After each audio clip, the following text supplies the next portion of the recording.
先咧，我要多謝曾兆明、Samuel 曾俾呢個機會我做善事，幫呢個 ALS 去籌款嘅，同埋可以體驗下一個漸凍人嘅感覺嚇。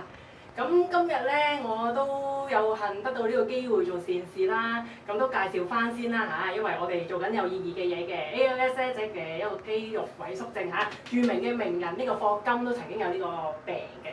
咁咧，而家我就準備咧就要 call 翻3個人出嚟，就繼續做呢個善事嘅。咁首先第一個咧，我就要 call out Bonnie Wong 呢個，因為咧佢就生日啊，送俾你嘅生日禮物，俾個機會你做下善事。第二個咧，亦都係呢個我嘅結婚時候嘅好姊妹嚟嘅牛丸Becky Chan。咁第三個咧就係遠在台灣嘅吳美月普媽嚇。咁我而家就準備開始啦。唉，呢啲咧就係我老公為我準備嘅冰。唉，手都震。可唔可以唔好擺咁多？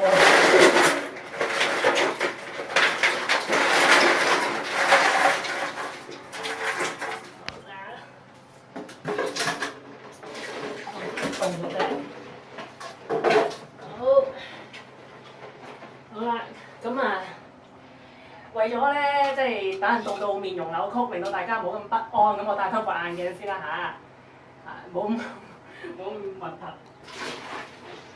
同埋呢個好重啊，好驚啊，好凍啊，我覺得。